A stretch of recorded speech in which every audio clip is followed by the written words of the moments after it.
Hello there, boxing fans around the world. Thank you for joining me once again here on Talk and Fight for another episode of Boxing News Today.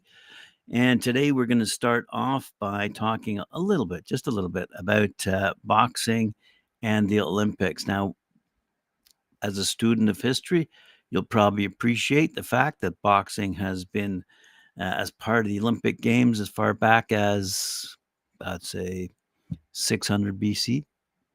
When the ancient Greeks would clobber each other wearing wrists wrapped in leather pieces and smashing each other.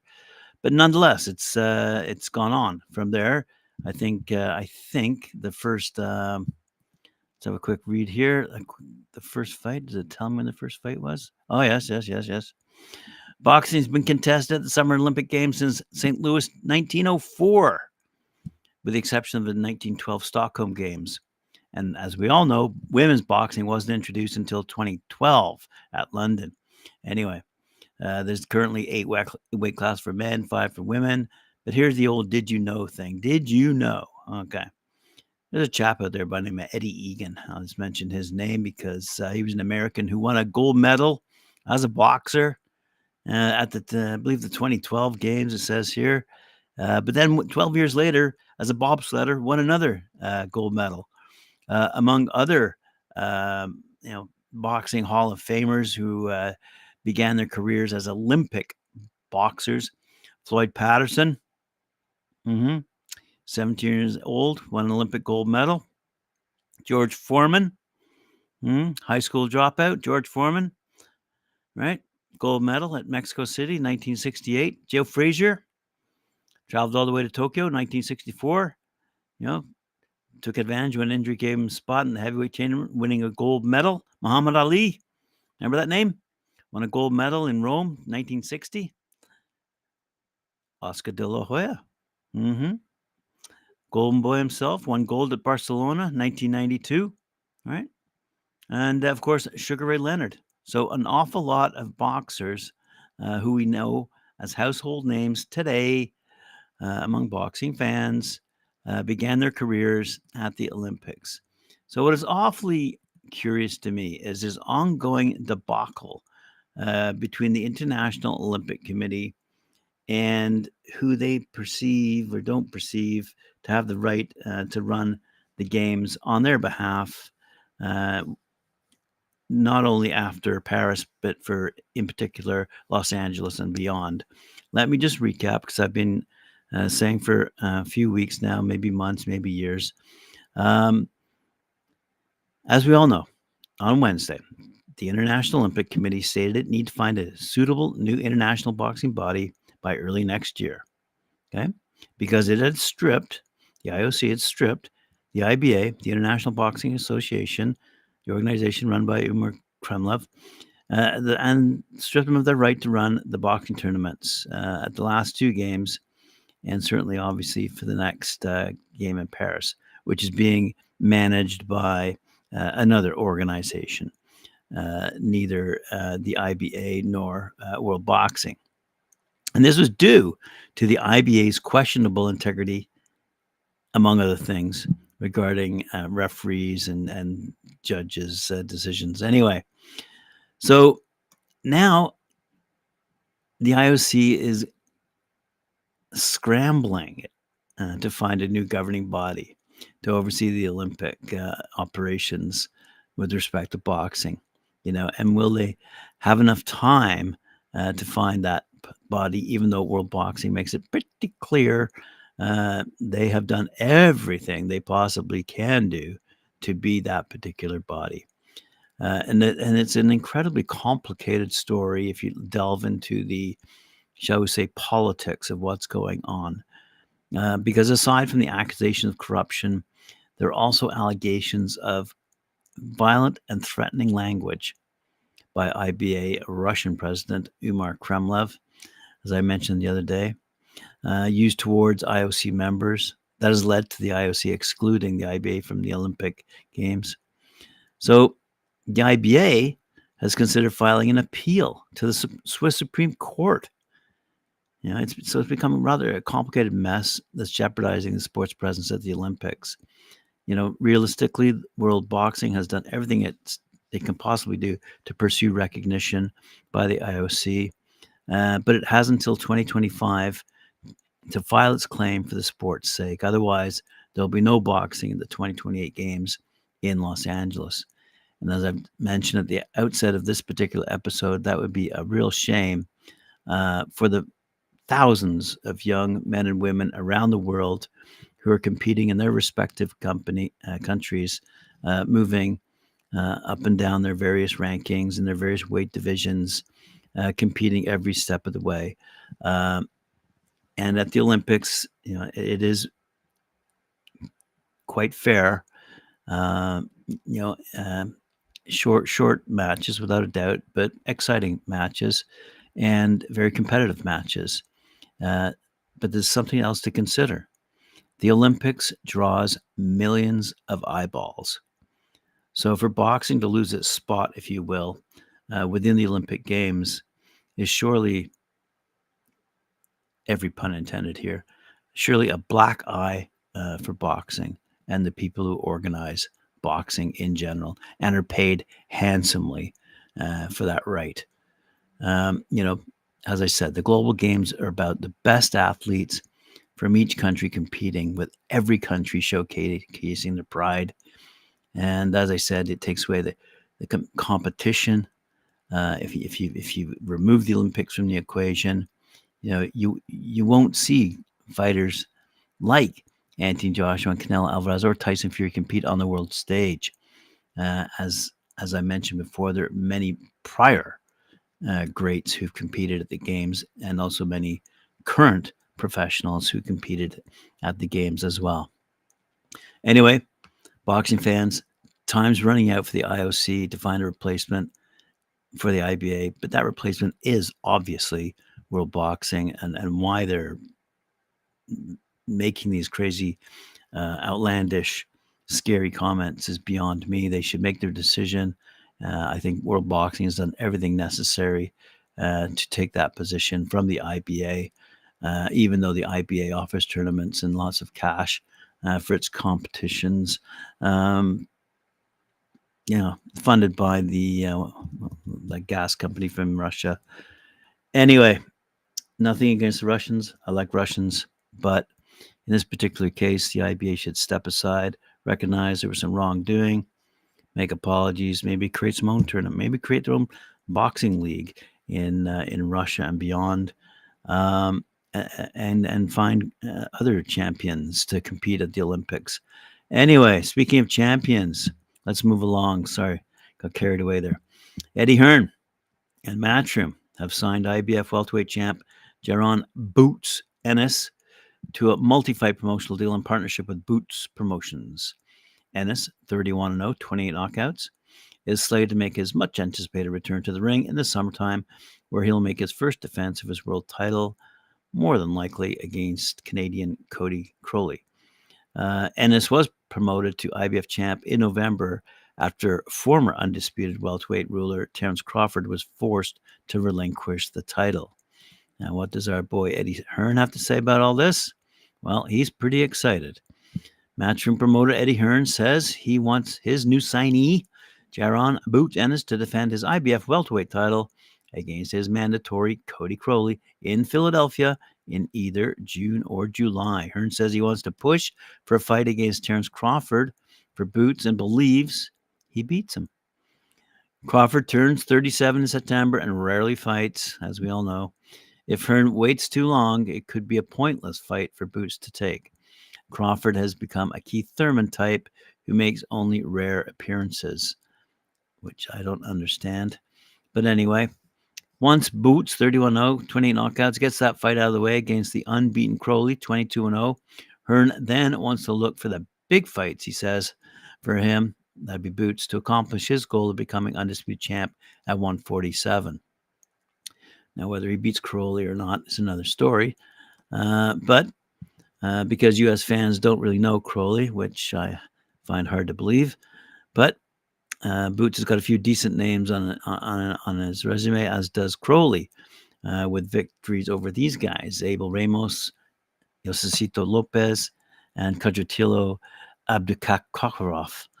Hearn wants to match Boots against WBC interim welterweight champ Mario Barrios and WBA champ Imantas Stanionis for unification fights. After that, Hearn hopes to put a fight together between Boots and Terence Crawford. So he kind of has the same strategy, if you ask me, that he had lined up for Anthony Joshua a year ago when he said, flat out, he said, we'll have 3 fights and then a big fight, a whopper. So I kind of think that, but again, as this writer has pointed out, will Terence Crawford be that kind of viable, entertaining, profitable fighter that pay-per-views like DAZN, etc., are looking for? And in this particular case, because Matchroom has a deal with DAZN, you want to believe that Boots had better be fighting someone who has a name and can generate a big audience, because ultimately coming up in this particular episode, I am going to be talking about Ryan Garcia, who warned Gervonta Tank Davis that his popularity will decline if he doesn't start to face top-level competition. Okay, fair enough. Davis' biggest win to date was when he stopped Garcia, as we all know, with a 7th-round technical knockout last year. The fight sold over 1.2 million pay-per-views, and while the live gate exceeded $20 million, it became boxing's highest-grossing event in 2023, and that was the most Davis and Garcia had ever generated for a fight. However, there is a perception that Davis does not face the best in his weight class. He's been linked with fights against Shakur Stevenson, Vasily Lomachenko, Teofimo Lopez, Devin Haney, to name a few. Fights with Shakur and Loma could be made at 135, both for titles. Davis could also move up to 140 for belts. However, Davis will face Frank Martin in June. Martin is Garcia's stablemate as the undefeated Southpaw seeks his first world title, but Davis is the favorite once again. Is not the big name boxing fans had hoped for.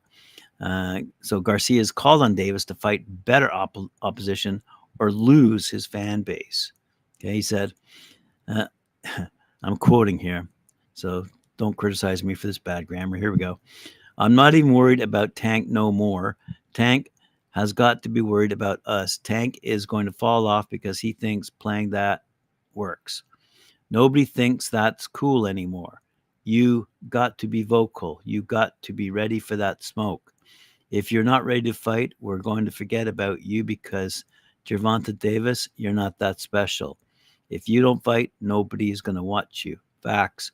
Nobody is going to really want to watch that. You're going to see his numbers are not going to be good against Frank, I guarantee you. The 30 million fight, you can lie all you want. I know he has a lot of fans out there that fake his numbers. It ain't going to be good. I guarantee you that it's not. He's going to have to see one of us. If it's not me, it's going to be somebody else. He has to fight me because it's the only way he's going to make $30 million in one night, Garcia stated. However, let's add, Garcia is also struggling to sell tickets for his fight against Devin Haney. The two boxers square off on April 20th, coming up very soon, as Garcia chases Haney's WBC junior welterweight title. But tickets are pretty easy to get. And Garcia stated they were too high to begin with. Ringside seats were allegedly between $5,000 and $10,000. And DAZN now has reduced the pay-per-view price from $80 to $70. But who is going to watch that fight? That is the question. And while Garcia might have a huge fan base on social media and ticket prices have been reduced, he's not exactly helped himself during this build-up. He's revealed, he smokes weed, drinks beer, alcohol, shows a lack of focus. His social media, therefore, has divided his fans. And Garcia has also stated he's lost sponsors. So the venue has also not helped, as Garcia wanted to fight in Vegas, not New York. And the lack of venues in Vegas meant the Barclays Center in Brooklyn, New York was chosen. Garcia may be singling out Tank, but he himself faces the same criticism. So on it goes. The other day, I mentioned a decent fight coming up in the women's division featuring Ellie Scottney and Ségolène Lefebvre for the IBF and WBO women's super bantamweight title. It's taking place as an undercard fight between Jordan Gill and Zelfa Barrett in the super featherweight division. Now, I got to mention, of the, I don't know, let's say 10 matches that are going on in this particular card, there are two that feature four women, Scottney and Lefebvre, okay, for the IBO and WBO women's super bantamweight title, okay. But also on this card, Rian Dixon and Karen Elizabeth Carabajal are fighting for the vacant WBO women's lightweight title. And those are the only titles that are available on this entire card. So I'm really surprised that the boxing media are not, shall we say, mentioning more of these young ladies and their capabilities in the ring, matching pound for pound with the men who are fighting, whose names I'm not even going to mention because I don't recognize any one of them, with the exception of the so-called headliners.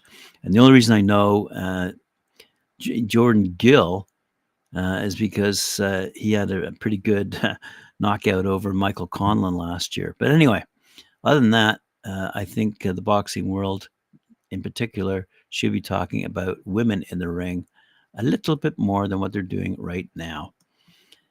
So speaking of someone who does generate an audience, captivates that boxing fan ear, is Bob Arum. Whatever he says gets quoted, as does whatever Eddie Hearn says. It gets quoted, and potentially Oscar de la Hoya. But other than that, very few people of this ilk get quoted and make their presence known to the media. So rather than speaking about something, shall we say, worthy, you know what he's talking about? He's talking about the biggest underachiever he ever promoted, right? Says Bob Arum. I thought skill-wise he was the equal of Leonard and Hearns. Now, whenever you think of a fighter who looks set for true greatness but fell short, who pops into your mind? Whenever you think of a fighter who was never ever the same again after tasting defeat for the first time, who do you come up with?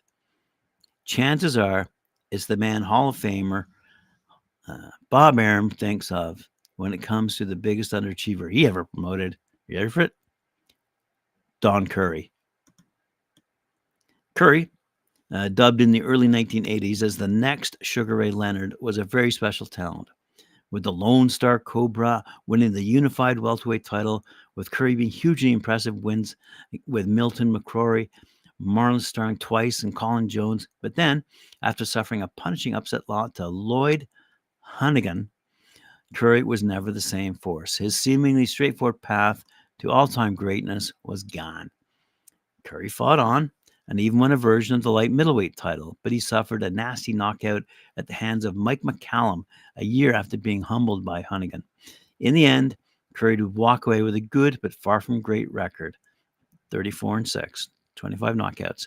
Today, sadly, Curry reportedly suffers from chronic traumatic encephalopathy. That's the concussion-related medical terminology that I cannot. It's kind of like trying to. Anyway, names and medical explanations are not my forte. And he's been dealing with that since 2021. So for a few years now, he's been having some difficulties with his brain, frankly. Curry seemingly had it all during the years 83 to 86, as Arum recalled when speaking with the media. He said, the fighter that comes to mind quickly is a welterweight that I promoted who was extraordinarily talented and I thought would be a huge star but fell short, named Donald Curry. Arum said in response to the question of who was the biggest underachiever he ever worked with. I co-promoted with Frank Warren in the UK. He was a tremendous talent, but he never reached his full potential. I thought skill-wise his equal Sugar Ray Leonard and Tommy Hearns. When they were welterweights, he was enormously talented, but he ended up with managerial problems and business problems, and he got sidetracked. And when he came back after sitting out for a while, an English fighter named Lloyd Hunnigan beat him. That was the beginning of the end for Donald Curry. So today's boxers might want to take that as a bit of a lesson, not necessarily the neurological problems that the young man's dealing with at the moment, but the so-called managerial problems and business problems and getting sidetracked and taking time off, shall we say, because when you come back, are you listening, Terence Crawford? Among others out there, get back in the ring, start fighting, make it exciting for us. All right.